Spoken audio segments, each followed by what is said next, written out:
Hello नमस्कार good morning सुप्रभात मेरे दोस्तों। मैं आपका भाई आपका दोस्त अपने इस यूट्यूब चैनल पर आप सभी का फिर से स्वागत करता हूं और अपने उसी मोटिवेशनल कोट के साथ है कि ना रुकूंगा ना झुकूंगा सिर्फ करके दिखाऊंगा।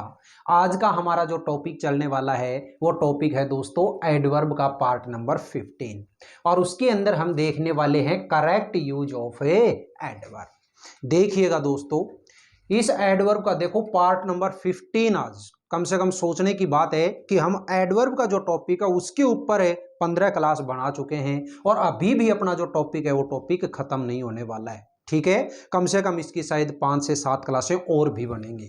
अब सोच के देखिएगा, ऐसे ऐसे चैनल हैं, ऐसी ऐसी बुक्स हैं जिनके अंदर है मुश्किल से 1 या 2 वीडियो के अंदर कंप्लीट जो एडवर्ब है उस एडवर्ब को समझा दिया जाता है। और अपनी जो क्लासें वो क्लासें हो चुकी हैं अभी 15 और अभी भी अपना टॉपिक कंप्लीट नहीं हुआ है। तो शायद मेरे हिसाब से इससे ज़्यादा डिटेल तो कहीं पे मिलेगी भी नहीं।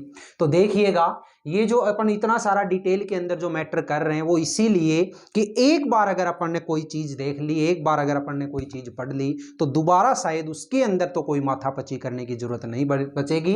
और कोई भी क्वेश्चन चाहे किसी भी एग्जाम के अंदर आए, चाहे कोई कॉम्पिटिशन एग्जाम हो, कोई कॉलेज एग्जाम हो, कोई स्कूलिंग एग्जाम हो, किसी भी तरीके का अगर एग्जाम्पल वो किसी भी तरीके का अगर कोई एग्जाम होती है तो उसके अंदर अगर एडवर्ब से रिलेटेड कोई क्वेश्चन आया तो उसको शानदार तरीके से आप करके आएंगे। देखिएगा मेरे प्यारे दोस्तों, इससे पहले जो मैंने आप लोगों को ये एडवर्ब के अंदर जो क्लासें ली उसके अंदर हम 1 बाय 1 करके एक एक एडवर्ब को देख रहे हैं कि किस तरीके से किसी एडवर्ब का करेक्ट यूज होता है। इसी कड़ी के अंदर आज की इस क्लास के अंदर हम देखने वाले हैं, एक तो एवर है और दूसरा कौन सा है, एगो। देखिए सर, इसके अंदर एवर जो है, इस एवर का जो फर्स्ट रूल बताया वो फर्स्ट रूल क्या कहता है, ध्यान से सुनिएगा। एवर का प्रयोग कभी भी या फिर किसी भी समय, ठीक है, ये वर्ड जो है ये वर्ड याद रखिएगा, कभी भी या फिर किसी भी समय के अर्थ में एडवर्ब के रूप में नेगेटिव तथा इंटेरोगेटिव सेंटेंस में होता है। ठीक है, एवर जो है, इस एवर का प्रयोग कभी भी या फिर किसी भी समय के अर्थ में एडवर्ब के रूप में इंटेरोगेटिव और नेगेटिव जो सेंटेंस होते हैं उनके अंदर इसका यूज किया जाता है। ध्यान से देखिएगा साथियों, फर्स्ट जो एग्जांपल है वो क्या है, nothing ever happens in this village. तो यहां पे दिया गया जो सेंटेंस है ये सेंटेंस क्या है मेरे साथियों, नथिंग से शुरू यानी कि नेगेटिव सेंटेंस है और नेगेटिव सेंटेंस के अंदर किसका यूज होता है, एवर का यूज होता है। ठीक है, nothing ever happens in this village, इस गांव में कुछ नहीं हो सकता, मतलब कोई ऐसी घटना कभी नहीं हो सकती। दूसरा देखिएगा, have you ever been to America. तो ये सेंटेंस देखिए किस टाइप का है, इंटेरोगेटिव है और इंटेरोगेटिव सेंटेंस के अंदर भी कभी भी या किसी भी समय के अर्थ में किसको यूज में लिया जाता है, एवर को यूज में लिया जाता है। तो इस सेंटेंस का जो मीनिंग है वो क्या है, have you ever been to America, यानी कि आप कभी अमेरिका गए हो क्या। ठीक है, आप किसी भी समय अमेरिका गए हो क्या। नेक्स्ट देखिएगा, सेकंड रूल कहता है एवर का प्रयोग कंपैरेटिव और सुपरलेटिव डिग्री के बाद होता है। सर ये कंपैरेटिव और सुपरलेटिव क्या है, अपन ने एडजेक्टिव का जो टॉपिक किया बहुत शानदार तरीके से करवा रखा है, उसमें देखना कंपैरेटिव तो कौन सा होता है, जब दो के बीच में तुलना होती है, यानी कोई ऐसा वर्ड है जिस वर्ड के लास्ट में क्या हो, ER या OR लगा हुआ हो और उसके बाद में देन या टू को यूज में ले रखा हो, या फिर कोई ऐसा वर्ड है जिस वर्ड के बाद में तो देन या टू आता हो और उसके पहले मोर आता हो, तो वो तो क्या है, कंपैरेटिव। सुपरलेटिव क्या है कि कोई ऐसा वर्ड जिसके पहले या तो दा लगा हुआ हो या फिर दा मोस्ट लगा हुआ हो। अगर दा लगा हुआ है तो उस वर्ड के लास्ट में EST जुड़ा हुआ मिलेगा और दा मोस्ट लगा हुआ है तो वो वर्ड अपने आप में पॉजिटिव डिग्री के अंदर ही मिलेगा, उसको हम क्या बोलते हैं, सुपरलेटिव डिग्री। तो देखिए कि एवर का प्रयोग कंपैरेटिव और सुपरलेटिव डिग्री के बाद होता है। तो यहां पे देखो, he is crying louder than then ever. तो देखो यहां पे ये जो सेंटेंस है, इस सेंटेंस के अंदर डिग्री कैसी दे रखी है, लाउडर, यानी कि कंपैरेटिव डिग्री। और कंपैरेटिव डिग्री के बाद में क्या होता है, एवर का यूज होता है। ठीक है, नेक्स्ट सेंटेंस क्या है, this is the best picture that I have ever scene. तो यहां पे जी दिया गया जो सेंटेंस है, इसमें देखिएगा द बेस्ट पिक्चर कौन सी डिग्री है, सुपरलेटिव डिग्री। और सुपरलेटिव डिग्री के बाद में किसको काम में लेते हैं, एवर को यूज में ले सकते हैं। This is the best picture that I have ever scene. इसका मतलब क्या हुआ कि मैंने आज तक जितनी पिक्चर्स देखी है ना, उनमें ये पिक्चर सबसे बेस्ट है। ठीक है, नेक्स्ट सेंटेंस देखो, एवर का प्रयोग eight any time before now और देन, यानी अब से पहले किसी भी समय, या फिर कोई पहले टाइम दे रखा था, उस टाइम से पहले किसी भी समय, दोनों ही अर्थ के अंदर के अर्थ में वर्ब के साथ प्रेजेंट परफेक्ट या फिर पास्ट परफेक्ट टेंस में एवर का यूज होता है। एवर का यूज प्रेजेंट परफेक्ट या फिर पास्ट परफेक्ट जो टेंस है उसके अंदर at any time before now या फिर at any time before then के अर्थ में किया जाता है। सेंटेंस देखिएगा, it's one of the nicest houses that I have ever seen. मतलब क्या हुआ कि आज तक मैंने जितने सुंदर से सुंदर घर देखे ना, उनमें से, उन सभी में से ये अकेला एक हाउस ऐसा है जितना सुंदर मैंने आज से पहले कभी नहीं देखा था।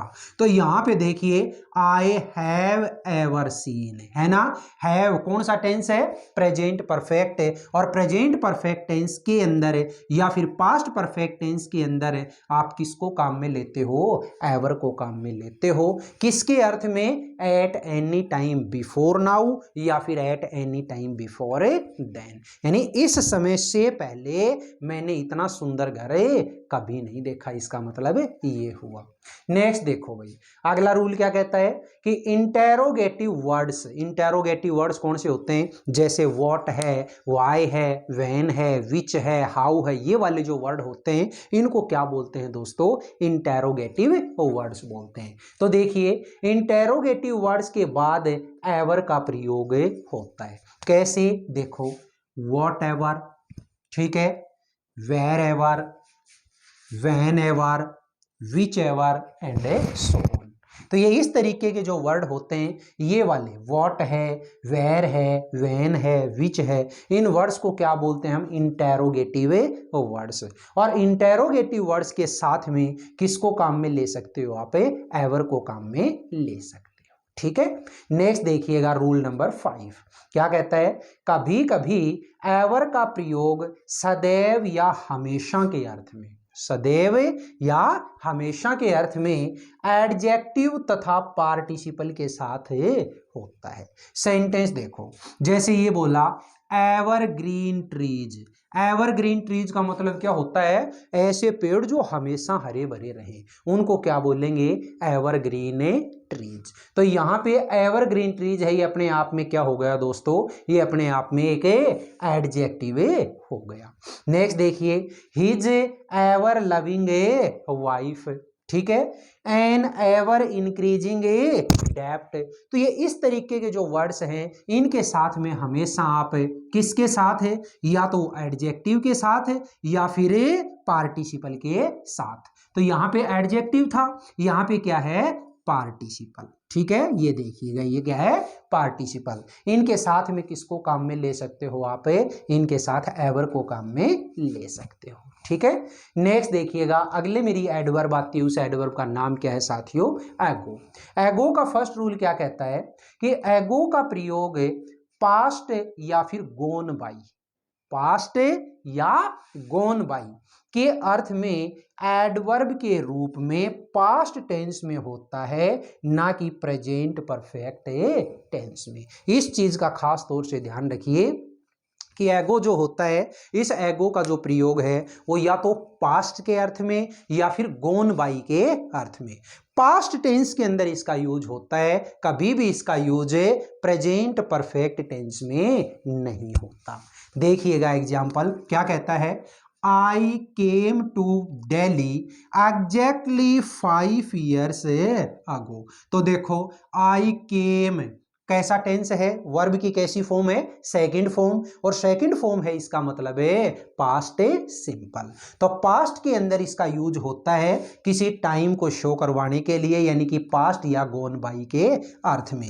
किसका यूज होता है, एगो का। I came to Delhi exactly 5 years ago, मैं बिल्कुल 5 साल पहले, यानी आज से सही फिक्स 5 साल पहले कहां आया था, दिल्ली आया था।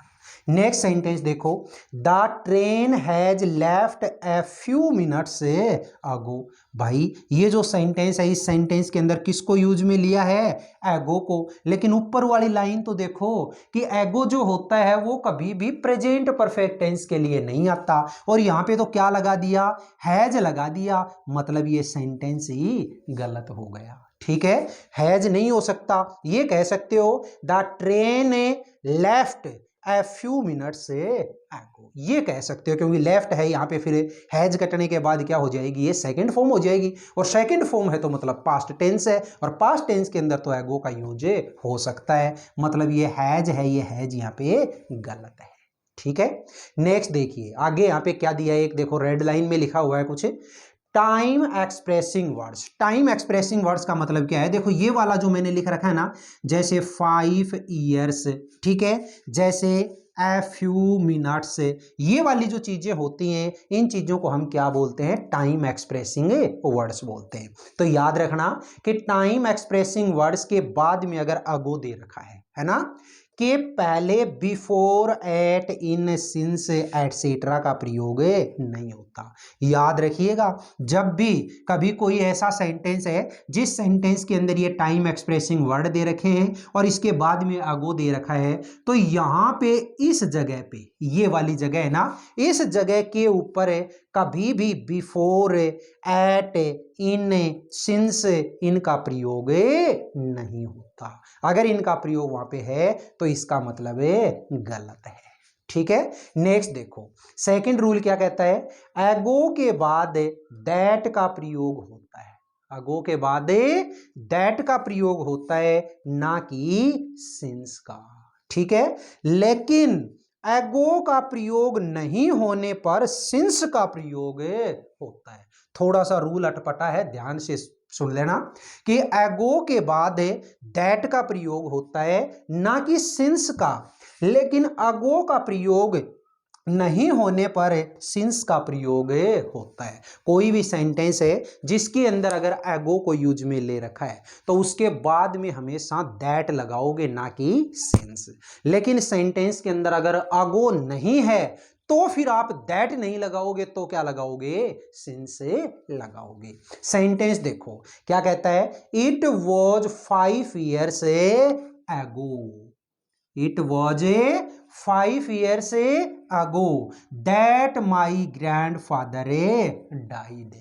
ठीक है, यानी ये 5 साल पहले की बात है जब मेरे दादाजी खत्म हुए थे। तो यहां पे जो दैट दे रखा है ना, ये दैट बिल्कुल एकदम से ओके है। अगर दैट की जगह पे यहां पे क्या लगा दे, सिंस लगा दे, तो सिंस जो है वो सिंस क्या हो जाएगा, गलत हो जाएगा।